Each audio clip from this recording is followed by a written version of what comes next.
Good afternoon. Good to see all of you.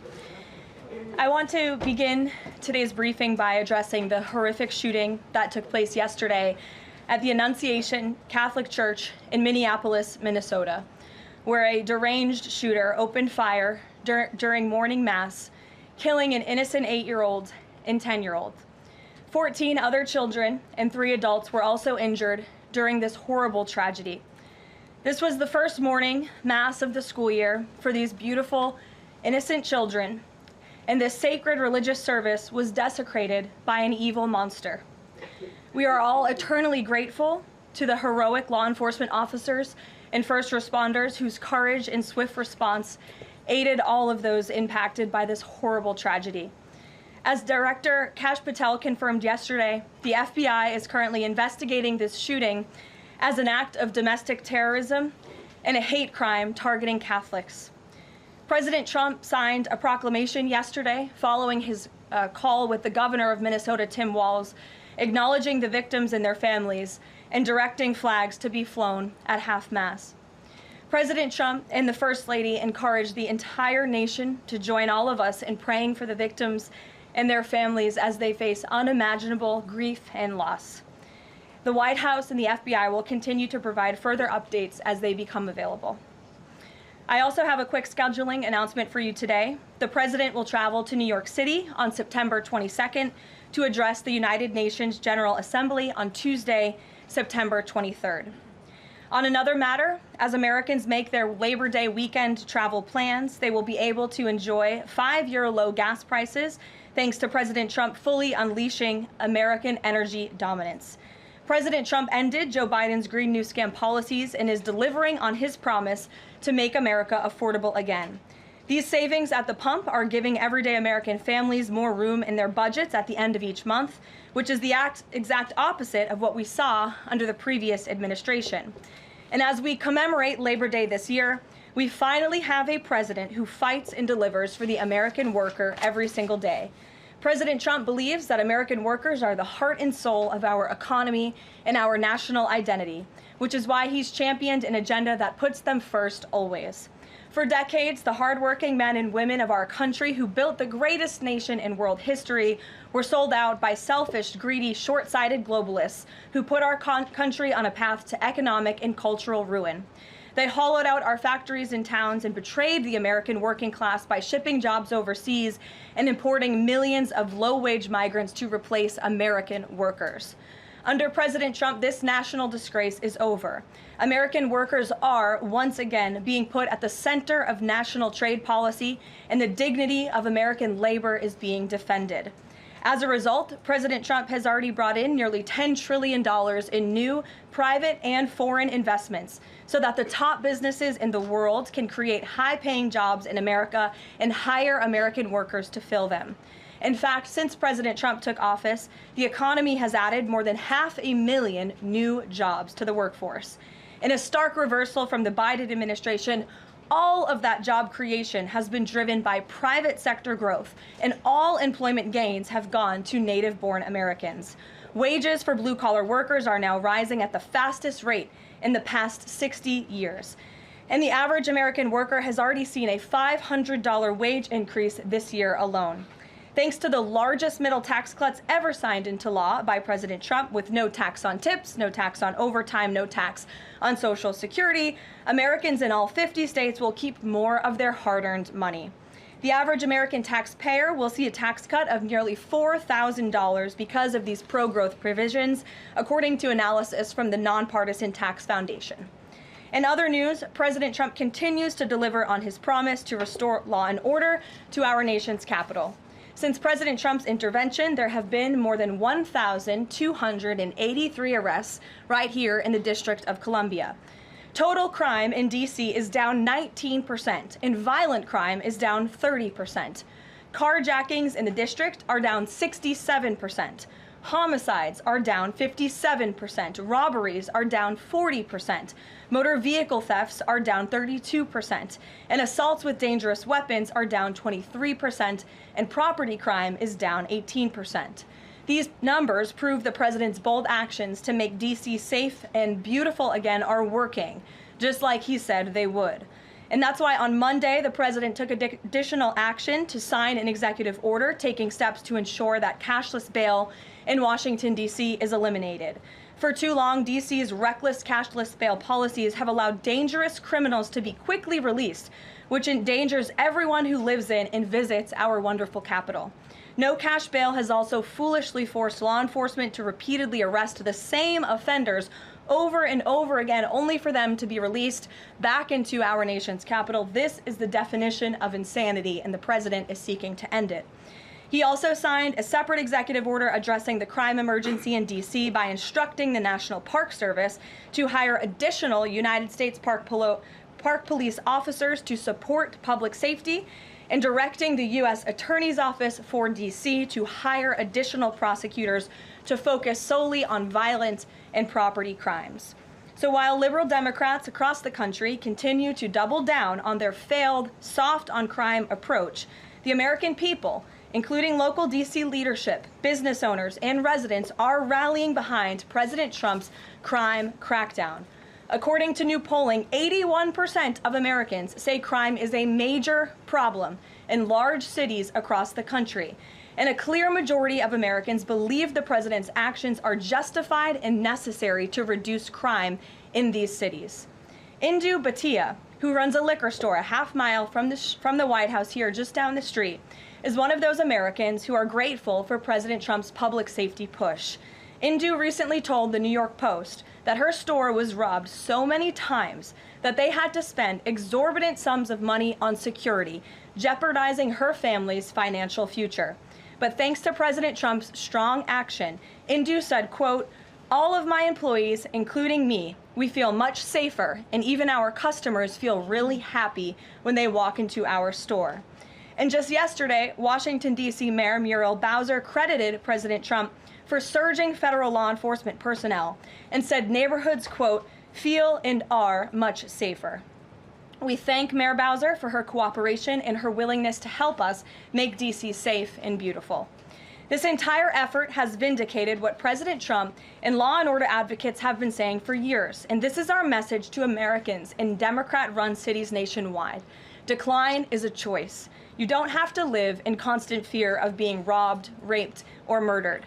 Your leaders are lying to you, and they have been failing you for decades. The President Trump approach of upholding law and order by letting our brave men and women in blue actually do their jobs to aggressively fight crime works. In just a few weeks, President Trump has done more for D.C. residents than Democrats did in 50 years. And this can be replicated in other crime-ridden cities across the nation. As President Trump has said, all of these elected officials in charge have to do is pick up the phone and ask for the president and the federal government's help. President Trump doesn't care if they are a Republican or a Democrat leader. He wants Americans to be safe and for every law-abiding American citizen across the country to be able to thrive in their city and in their community. With that, I'll take questions. Here in our new media seat today, we have social media influencer, content creator, Brandon Tatum. Brandon, thank you so much for joining us today. Why don't you kick us off? Well, Karoline, thank you so much for having me. I really appreciate it. And on behalf of everybody that follow me, the millions of people that follow me, I want to say thank you for making a sacrifice and dealing with some of the most disingenuous people on planet Earth at times. I have two questions. The first question is associated with the shooting that occurred the other day. And I want to ask the question of, we know that it's not a gun thing. Any rational person knows it's not a gun thing. We know it's a mental health issue. So I want to know from you, what is President Trump and the White House going to do to address mental health issues around the country associated with these shootings? And the second thing is Chicago. You know, anybody with, and I say, with a connected brainstem knows that Chicago's crime is out of control. And young black men are getting killed, laying dead in the middle of the streets every single day in Chicago. No president has addressed any of these issues. And so what is the White House going to do to address issues in their capacity to deal with the conflict and violence in Chicago? Sure. Well, to your first question about this shooting in Minnesota, right now, the administration is focused on helping the people of Minnesota. It's been less than a day, of course, since this tragedy happened. We have federal law enforcement on the ground assisting local law enforcement. This investigation is ongoing. There's still a lot of facts to understand about these circumstances, and so we're going to continue to do that. As for Chicago and cracking down on crime, it is a priority of this administration to ensure that American cities are safe again, and I'm so glad that you brought up the crime in Chicago, because we've been seeing the governor of Illinois parading out there saying that there's nothing wrong with Chicago. It's a great place to live. There's no crime there. He doesn't need President Trump's help. Well, I think the residents of Chicago beg to differ, and the statistics beg to differ. And I'll just share a few of those statistics with all of you. For 13 consecutive years, Chicago has had the most murders of any U.S. city. This is J.B. Pritzker's legacy, by the way. For 7 consecutive years, Chicago has had the highest murder rate among U.S. cities with more than 1 million people. In 2024, just last year, Chicago's murder rate per capita was 3 times higher than Los Angeles and nearly 5 times higher than New York City. That's more than double the murder rate in Islamabad and nearly 15 times more than Delhi. Out of Chicago's 147,899 reported crimes this year, that's how many crimes have been reported in Chicago since January 1st. There have only been arrests in 16% of them. These numbers are unacceptable. There have been more illegal guns recovered in Chicago than in New York City and Los Angeles combined. The number of reported motor vehicle thefts last year was more than double the number in 2021. And Chicago has also, just like DC, come under scrutiny over discrepancies in its homicide data reporting. So as bad as these numbers are, perhaps they are even worse. And this is Governor Pritzker's legacy. He should put politics aside. He should pick up the phone and call this president, who would be more than happy to do right by law-abiding American residents in the city of Chicago, and we hope that he will. Gabe, and thanks for being here, Brandon. Gabe. Caroline, thank you so much. First, on the firing of the CDC director, first, Sure. Who will replace her? And then also, overnight, the White House said that she did not align with the president's agenda. Dr. Menard's attorney say that she refused to rubber stamp unscientific, reckless directives and fire dedicated health experts. What specifically did she do wrong? Look, what I will say about this individual is that her lawyer's statement made it abundantly clear themselves that she was not aligned with the president's mission to make America healthy again. And the secretary asked her to resign. She said she would, and then she said she wouldn't, so the president fired her, which he has every right to do. It was President Trump who was overwhelmingly reelected on November 5th. This woman has never received a vote in her life, and the president has the authority to fire those who are not aligned with his mission. A new replacement will be announced by either the president or the secretary very soon, and the president and Secretary Kennedy are committed to restoring trust and transparency and credibility to the CDC by ensuring their leadership and their decisions are more public-facing, more accountable, strengthening our public health system, and restoring it to its core mission of protecting Americans from communicable diseases, investing in innovation to prevent, detect, and respond to future threats. That's the mission of the CDC, and we're going to make sure that folks that are in positions of leadership there are aligned with that mission. Briefly on another topic, alligator Alcatraz. Last week, a judge on an environmental concerns lawsuit said that the administration had 60 days to wind down operations there, state officials did. Now, the administration has not been shy in fighting back against what it calls activist judges, but why is it backing down this time? We're not backing down. We've always said that we are going to continue to fight in the court of law for what's right, because we know that what this administration is doing with respect to all policy, but also immigration policy, is above the books, and we're abiding by our nation's immigration laws. And we think it's despicable that an activist judge has inserted themselves in this migrant detention facility to the point where DHS is now having to relocate these illegal immigrants to other detention facilities around the country. That is an unnecessary burden on the Department of Homeland Security and these agents who should be removing these criminals from our community. That's what the American people elected this president to do. So we've always maintained, Gabe, we're going to comply with court orders, but we're also going to fight back on them on the merits of the law. And DHS is in compliance while we disagree with this decision, and we'll continue to fight it in court. Let's go to... Hey, go ahead. Thanks so much. So just following up on the CDC firing. Sure. Are you anticipating other changes there at CDC in addition to that firing? And is the administration going through in a very sort of organized fashion? Is there a task force that's going through high-level appointees to see who is or isn't aligned with the mission? Like, should we expect more changes? Not to my knowledge. I understand there were a few other individuals who resigned after the firing of Ms. Monarez. One of those individuals wrote in his departure statement that he identifies pregnant women as pregnant people.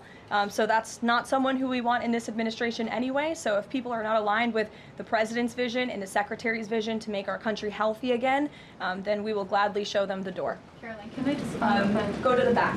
Thank you, Caroline. Go behind you, Andrew. Go ahead. Oh, thank you, Caroline. The military deployment that President Trump has sent to the Caribbean Sea close to the shores with Venezuela is massive. It's much more that is needed to simply counter narcotics operations. Is President Trump considering launching military strikes to military installments or facilities in Venezuelan soil? I won't get ahead of the president with respect to any military action or questions about that ever. But what I will tell you is that many Caribbean nations and many nations in the region have applauded the administration's counter-drug operations and efforts, and the president is prepared to use every element of American power to stop drugs from flooding into our country and to bring those responsible to justice. And as I've said from this podium before, the Maduro regime is not the legitimate government of Venezuela. It is a narco-terror cartel. Maduro is not a legitimate president. He is a fugitive head of this drug cartel. He has been indicted in the United States for trafficking drugs into our country, and it is the utmost responsibility of this president and this administration to prevent the illicit flow of drugs into our country and to protect citizens from those deadly poisons. Reagan. Thanks, Caroline. I have two questions for you. Sure. Democrats, including former White House Press Secretary Jen Psaki and Minneapolis Mayor Jacob Frey, attacked prayer and pushed gun control in the aftermath of yesterday's shooting. What's the White House's response to their comments? Yes, I saw the comments of my predecessor, Ms. Psaki, and frankly, I think they're incredibly insensitive and disrespectful to the tens of millions of Americans of faith across this country who believe in the power of prayer, who believe that prayer works, and who believe that in a time of mourning like this, when beautiful young children were killed while praying in a church, it's utterly disrespectful to deride the power of prayer in this country, and it's disrespectful to the millions of Americans of faith. And I would encourage Ms. Psaki to pray for these families themselves, who need it right now more than ever. My second question for you is that there have been media outlets who have glazed over the fact that the shooter was confused in their gender identity. Does the administration believe that this element needs to be investigated in the shooting? All of the elements are being investigated in the shooting, absolutely. Which is why part of the reason the FBI director came out and immediately confirmed that facet of the investigation. John. Thanks a lot, Caroline. Two questions on two separate issues. First of all, the drone and missile strikes that took place overnight in Ukraine. General Keith Kellogg, the president's special envoy, has described these attacks as egregious.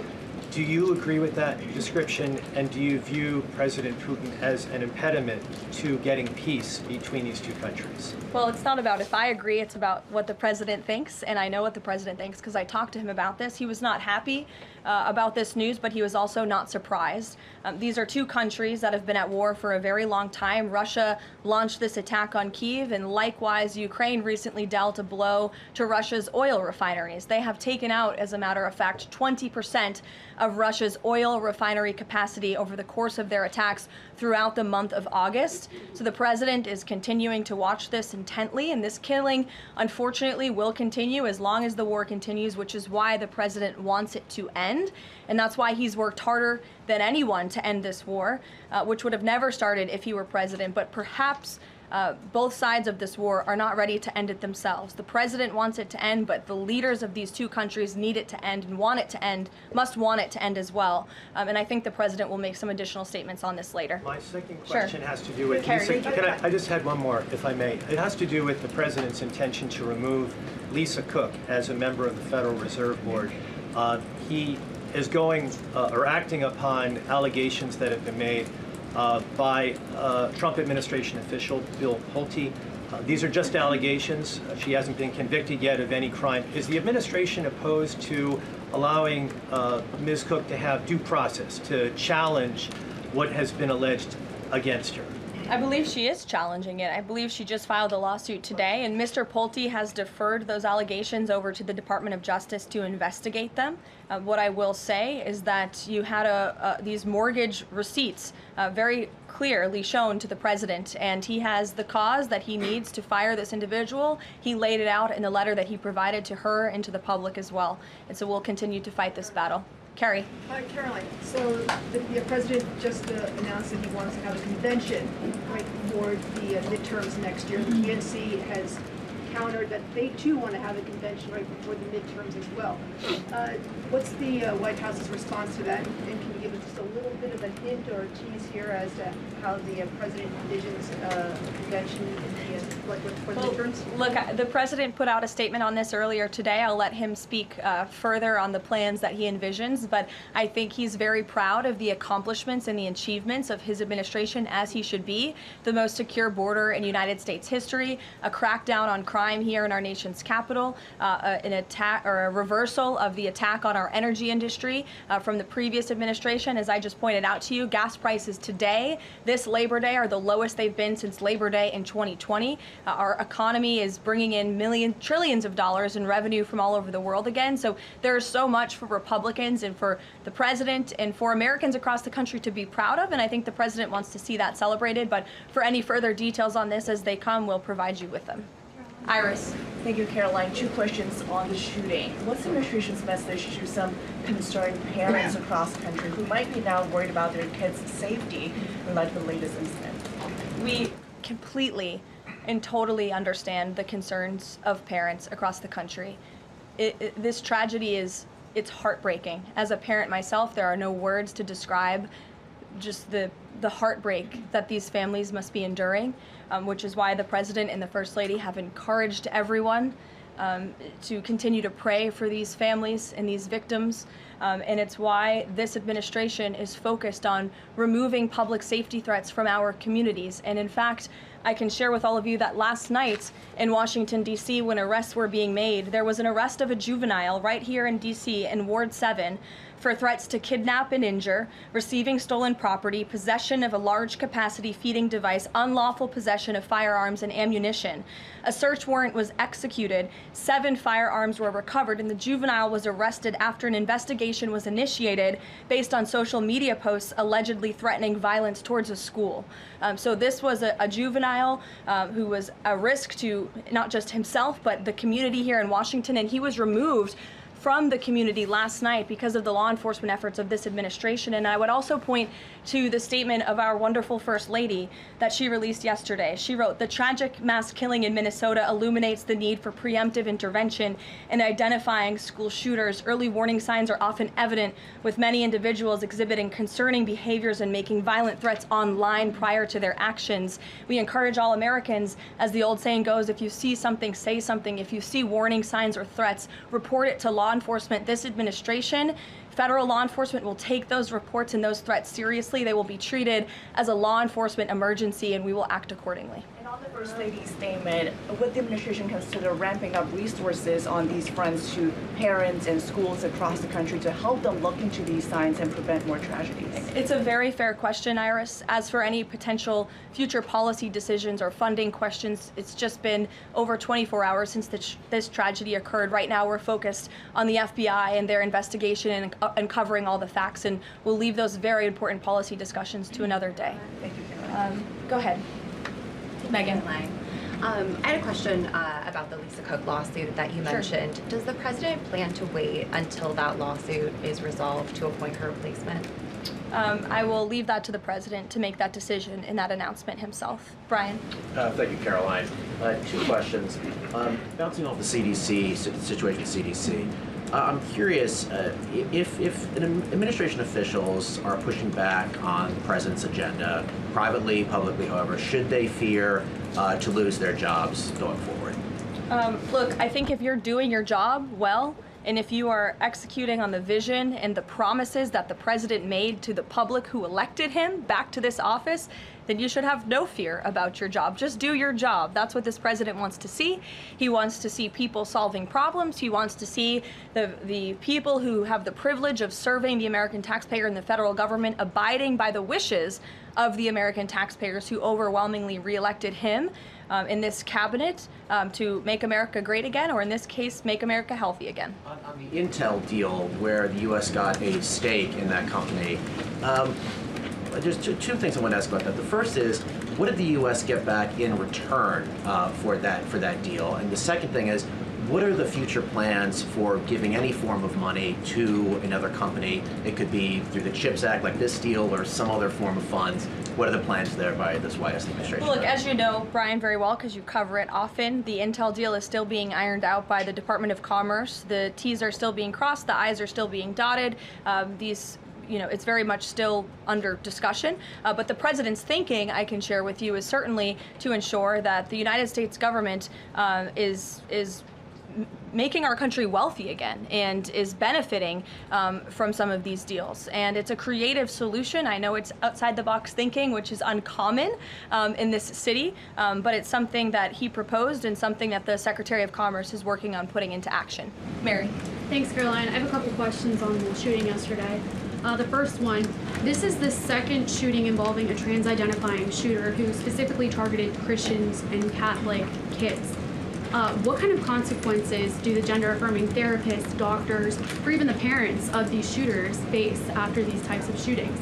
Well, as for the parents and potential therapists in this case, again, all of that is still currently being investigated by the FBI. I know the Secretary of Health and Human Services this morning said that HHS is investigating perhaps links between some of these drugs and these prescription drugs that some of these minors may be taking and an increase in violence. And obviously we have mental health problems in this country that this administration and Secretary Kennedy will continue to speak out about in the work that we're doing to solve it. Thank you. And just to follow up, I've seen a lot of calls for action, among these lawmakers saying that we shouldn't just be praying.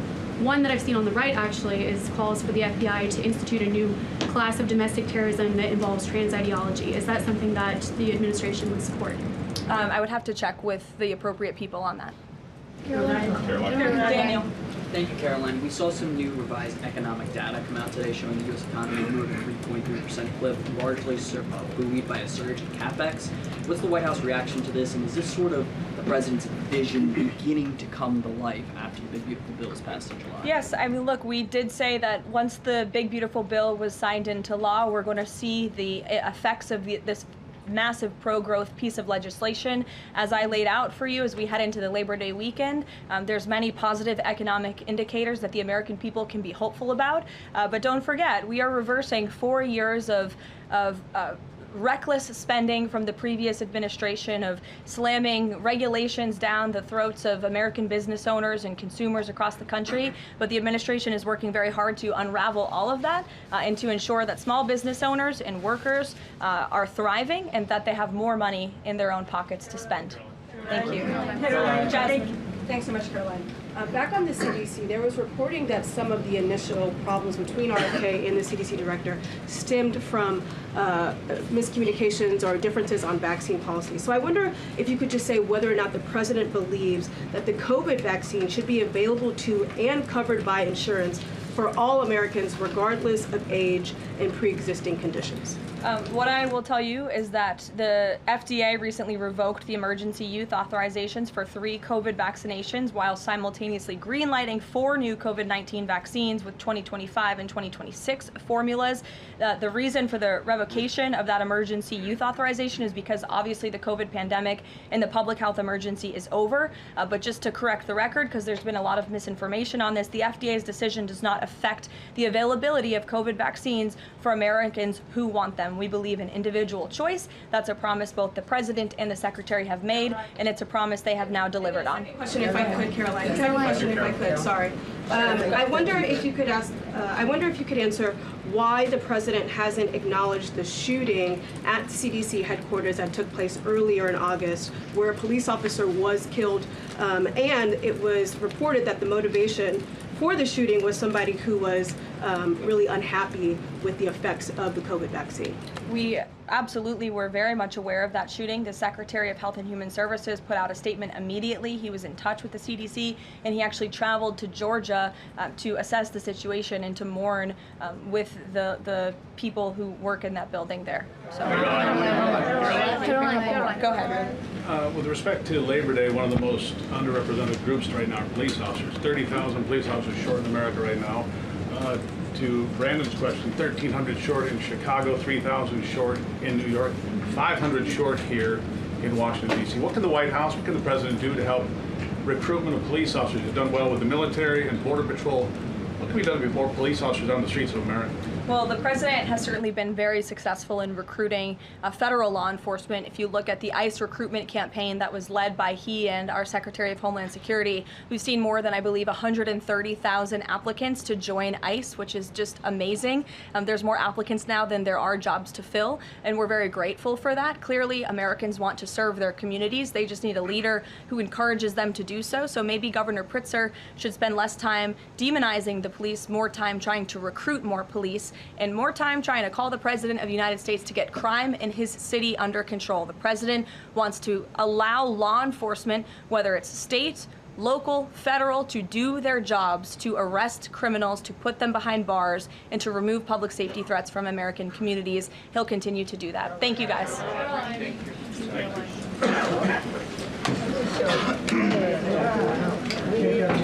How many